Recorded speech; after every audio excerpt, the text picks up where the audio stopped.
आपने कभी सोचा है कि मृत्यु के बाद आखिर आत्मा जाती कहाँ है? या फिर जिसने ये सब बनाया, वो सृष्टि के रचयिता खुद कहाँ रहते हैं? देखिए, सदियों से हम इंसान इन्हीं रहस्यों के आसपास घूम रहे हैं।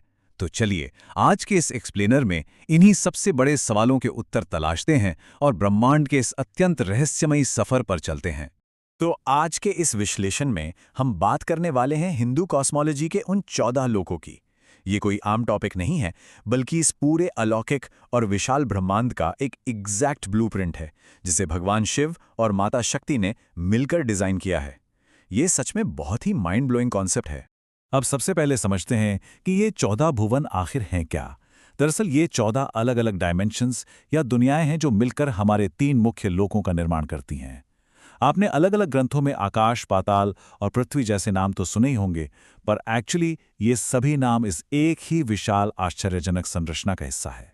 हमारा आज का सफर कुछ इस तरह आगे बढ़ेगा। सबसे पहले हम इन 3 लोकों के आधार को समझेंगे। उसके बाद पृथ्वी से ऊपर के लोक और ब्रह्मांड के बिल्कुल टॉप पर यानी सत्यलोक की तरफ चलेंगे। फिर वापस अपनी पृथ्वी यानी भूलोक पर आएंगे और अंत में पाताल लोक की उन मिस्टीरियस गहराइयों में उतरेंगे। तो चलिए शुरू करते हैं पहले हिस्से से, द 3 लोक्स, जो इस पूरी सृष्टि के निर्माण का बेसिक फाउंडेशन या ब्लूप्रिंट है। अगर हम इस पूरे ब्रह्मांड को ब्रॉडली डिवाइड करें तो ये मुख्य रूप से 3 हिस्सों में बटा हुआ है। हमारी पृथ्वी, जिसे हम भूलोक कहते हैं। पृथ्वी के ऊपर के जो लोक हैं उन्हें स्वर्गलोक या देवलोक कहा जाता है, और पृथ्वी के ठीक नीचे जो 7 लोक आते हैं उन्हें पाताल या नरक लोक का नाम दिया गया है। काफी सिंपल स्ट्रक्चर है अगर आप ध्यान से सोचें। अब आगे बढ़ते हैं रेल्म्स अबव द अर्थ की तरफ, यानी वो दिव्य लोक जो पृथ्वी से ठीक ऊपर की तरफ बढ़ते हैं। अब पृथ्वी के ठीक ऊपर के पहले 3 लोकों का जो हिसाब किताब है ना, वो बहुत ही वेल स्ट्रक्चर्ड है। हमारी धरती के ठीक ऊपर आता है भूवर लोक, जहां दिव्य आत्माएं निवास करती हैं।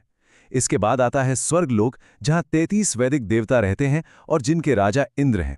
और उसके ऊपर है महारलोक, जो उन ऋषिमुनियों का घर है जो ज्ञान की उच्चतम चोटी पर पहुंच चुके हैं। यहां एक बात क्लियर कर दूं, इन लोकों में आपकी जगह स्ट्रिक्टली आपके कर्मों के आधार पर तय होती है। आज स्वर्गलोक की डिटेल में बात करें तो इसकी राजधानी है अमरावती, और सच में यहाँ की लाइफस्टाइल अकल्पनीय है। यहाँ ऐसी वेल्थ है जो हम सोच भी नहीं सकते, और आपकी हर एक इच्छा तुरंत पूरी होती है। ब्रह्मांड में ट्रैवल करने के लिए यहाँ एडवांस विमाना है, इच्छा पूरी करने वाली कामधेनु गाय, 3 सिल वाला सफेद हाथी ऐरावत, और वो उड़ने वाला घोड़ा उच्चैश्रवस, ये सब यहीं निवास करते हैं। लेकिन अब जरा इस नंबर पर फोकस कीजिए, 4 अरब 35 करोड़ साल। ये कोई आम नंबर नहीं है। महालोक में रहने वालों का जो पूरा जीवन काल होता है ना, वो ब्रह्मा जी के सिर्फ 1 दिन के बराबर होता है। जस्ट इमेजिन, ये संख्या हमें सच में बताती है कि इस ब्रह्मांड के स्केल पर समय एक्चुअली कितना विशाल और इन्फिनिट है। इस माइंड बॉगलिंग टाइम स्केल को समझने के बाद चलिए सीधे ब्रह्मांड के शिखर पर चलते हैं, सत्यलोक, जो इस सृष्टि का अल्टीमेट कॉस्मिक डेस्टिनेशन है। महालोक से ऊपर का जो सफर है उसकी दूरी को योजना में मापा जाता है। अगर पर्सपेक्टिव के लिए बताऊं तो एक योजना लगभग 12 किलोमीटर के बराबर होता है। यहां से जनक लोक पूरे 2 करोड़ योजना ऊपर है। फिर वहां से 8 करोड़ योजना आगे आता है तपलोक, और उसके भी 12 करोड़ योजना ऊपर जाकर मिलता है सत्यलोक। जैसे जैसे आप ऊपर बढ़ते हैं, हर कदम एक और ज्यादा शुद्ध आयाम को दर्शाता है। तो अब आते हैं तपलोक पर। ये एक अत्यंत शांत और दिव्य आयाम है। यहाँ भगवान विष्णु के अवतार माने जाने वाले 4 कुमार सनत, सनक, सनंदन और सनातन रहते हैं।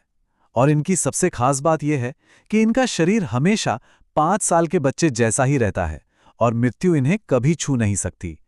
अपनी इंटेंस तपस्या की वजह से ये ब्रह्मांड में कहीं भी फ्रीली घूम सकते हैं, और एक्चुअली इसी कड़ी तपस्या के कारण ही इस स्थान का नाम तपलोक पड़ा है। और अंत में हम उस ब्लाइंडिंग रोशनी से भरे आयाम पर पहुंचते हैं जो इस पूरे ब्रह्मांड का एब्सोल्यूट पीक है, सत्यलोक। ये सृष्टि के रचयिता भगवान ब्रह्मा और माता सरस्वती का निवास स्थान है। इस अल्टीमेट लोक में सिर्फ वही एक्सट्रीमली शुद्ध आत्माएं पहुंच पाती हैं जिन्होंने अपनी कड़ी तपस्या और आउटस्टैंडिंग कर्मों से यहां अपनी जगह कमाई हो। इन दिव्य ऊंचाइयों का अनुभव करने के बाद अब हम आते हैं भूलोक पर, यानी हमारी पृथ्वी, जो समय और कर्मों का मेन एंकर है। अगर हम इन आयामों को कंपेयर करें तो डिफरेंस बिल्कुल साफ नजर आता है। एक तरफ वो ऊपर के हेवनली लोक हैं जहां अमरता है, प्योर रोशनी है और हर इच्छा तुरंत पूरी होती है। और दूसरी तरफ है हमारा भूलोक। हमारी दुनिया स्ट्रिक्टली समय के बंधन में है। यहाँ मोर्टैलिटी है, पाप और पुण्य का कंटिन्यूस साइकिल चलता है और सच्चाई ये है कि जो भी यहाँ पैदा हुआ है उसे एक ना एक दिन मरना जरूर पड़ता है। चलिए अब भूलोक से थोड़ा नीचे उतरते हैं, द रेल्म्स बिलो अर्थ। इन अंधेरे और मिस्टीरियस लोकों की गहराई को थोड़ा समझते हैं। पृथ्वी के ठीक नीचे उतरते ही 3 अत्यंत रहस्यमयी लोक सामने आते हैं। सबसे पहले आता है अतल लोक, जहां असुर बाला का राज है। कहते हैं इसने 96 अलग अलग तरह की मायाएं यानी इल्यूजन्स रचे हैं। उसके ठीक नीचे विटालक लोक में भगवान शिव का एक रूप लॉर्ड हतकेश्वर निवास करते हैं। और फिर आता है तीसरा सुतल लोक, जहां भक्त प्रहलाद के पोते राजा बलि का राज है। वैसे सुतल लोक और राजा बलि की कहानी काफी फैसिनेटिंग है। जब भगवान विष्णु ने वामन अवतार लिया था ना, तब उन्होंने राजा बलि से दान में सिर्फ 3 कदम जमीन मांगी थी। 2 कदम में ही उन्होंने पूरे ब्रह्मांड को नाप लिया और फिर तीसरा कदम भगवान ने खुद राजा बलि के सर पे रखा। बस उसी वक्त राजा बलि यहां सुतल लोक भेज दिए गए। लेकिन दिलचस्प बात यह है कि इन्हें राक्षसों में सबसे पवित्र और बड़ा भक्त माना जाता है। जैसे जैसे हम इस अंधेरे गहराई में और नीचे जाते हैं, ये लोक और भी इंटेंस और शक्तिशाली हो जाते हैं। तला नामक लोक में महान असुर वास्तुकार यानी आर्किटेक्ट माया का निवास है। उसके नीचे महातल में ऋषि कश्यप की पत्नी कद्रू से उत्पन्न हुए कई फनों वाले विशाल नाग रहते हैं। और फिर आता है रसातल, जहां अत्यंत पावरफुल दैत्य और दानव निवास करते हैं, जो हमेशा से देवताओं के कट्टर दुश्मन रहे हैं। और अब इस पूरे सफर के अंत में हम एंटर कर रहे हैं इस ब्रह्मांड के सबसे गहरे आयाम में, द मिस्टीरियस वर्ल्ड ऑफ पाताल, जो नागों का सबसे आखिरी लोक है। अब देखिए, पाताल लोक का नाम सुनते ही दिमाग में किसी डरावने अंधेरे नर्क का ख्याल आता है, राइट? पर एक्चुअली सच इसके बिल्कुल उलट है और आश्चर्यजनक है। यहाँ की राजधानी भोगावती बेहद ही खूबसूरत है। नागराज वासुकी इस विशाल दुनिया पर राज करते हैं। यहाँ खतरनाक नागों के होने के बावजूद बड़ी बड़ी नदियां हैं, झिलमिलाते सरोवर हैं और खिले हुए कमल के फूल इस गहरे अंडरवर्ल्ड को एक ऐसी सुंदरता देते हैं जिसकी हम आमतौर पर कल्पना भी नहीं कर सकते।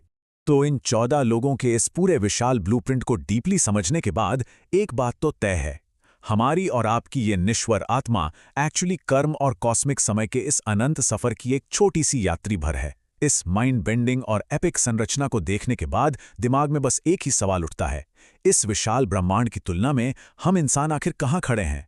और क्या सच में हमारा आज का हर एक कदम, हर एक कर्म हमारा अगला अल्टीमेट पड़ाव तय कर रहा है? यहीं छोड़ता हूं मैं आज आपको इस विचार के साथ। आज के एक्सप्लेनर में बस इतना ही। ऐसे ही नए रहस्यों को जानने की ये भूख हमेशा बनाए रखिए।